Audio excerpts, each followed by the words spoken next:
ഇത് ചരിത്രത്തിന്റെ സാക്ഷ്യമാണ് പ്രിയമുള്ളവരെ. ഇതിനും ശേഷവും വീണ്ടും നമുക്ക് മനസ്സിലാക്കുവാൻ പറ്റുന്ന ഒരു സംഗതി കൂടി ഉണ്ട്.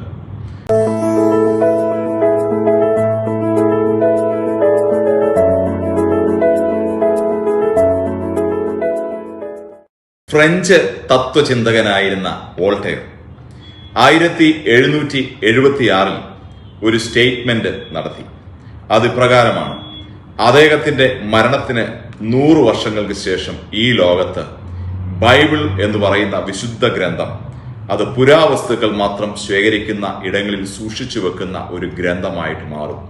ഈ ഭൂമിയിൽ ഒരു ബൈബിളിന്റെ പ്രതി പോലും അവശേഷിക്കുകയില്ല. വേദപുസ്തകത്തെയും ക്രിസ്ത്യാനിത്വത്തെയും ക്രിസ്ത്യൻ മതത്തെയും ഏറ്റവും രൂക്ഷമായിട്ട് വിമർശിച്ച വ്യക്തി, അനേക തത്വസിംഹതകൾ എഴുതി പ്രിന്റ് ചെയ്ത് അദ്ദേഹത്തിന്റെ പ്രസ്സിൽ നിന്ന് വേദപുസ്തകത്തിന് എതിരായിട്ട് എഴുതിയ വ്യക്തിയാണ് ഇപ്രകാരം സ്റ്റേറ്റ്മെന്റ് പ്രഖ്യാപിച്ചത്.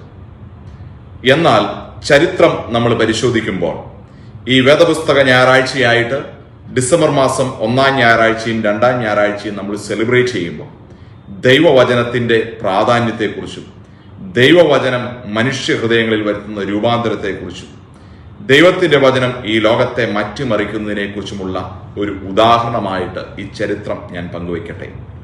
അദ്ദേഹത്തിന്റെ മരണത്തിന് 100 വർഷങ്ങൾക്ക് ശേഷം ചരിത്രം സാക്ഷ്യം വഹിക്കുന്നു.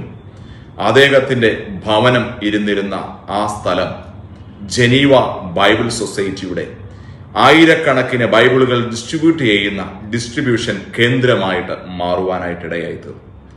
വേദപുസ്തകത്തെ നിശിതമായിട്ട് വിമർശിച്ചുകൊണ്ട് അനേക പ്രബന്ധങ്ങൾ എഴുതി അച്ചടിച്ചുകൊണ്ടിരുന്ന അദ്ദേഹത്തിന്റെ പ്രസ് വേദപുസ്തകത്തിന്റെ ലക്ഷക്കണക്കിന് കോപ്പികൾ പ്രിന്റ് ചെയ്ത് വിറ്റഴിക്കുന്ന പ്രിന്റിംഗ് പ്രസ്സായിട്ട് മാറുവാനായിട്ട് ഇടയായി തീർന്നു.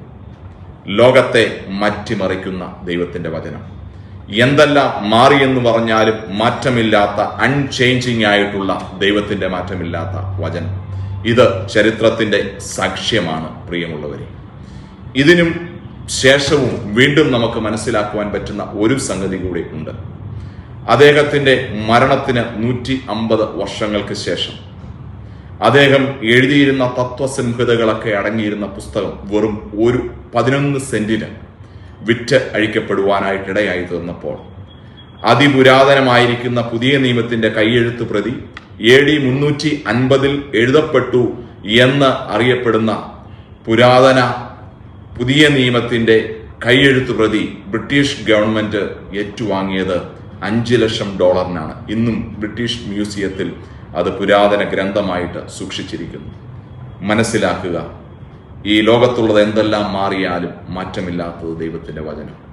പുല്ലുണങ്ങുന്നു, പൂവാടുന്നു, നമ്മുടെ ദൈവത്തിന്റെ വചനമോ എന്നേക്കും നിലനിൽക്കുന്നു.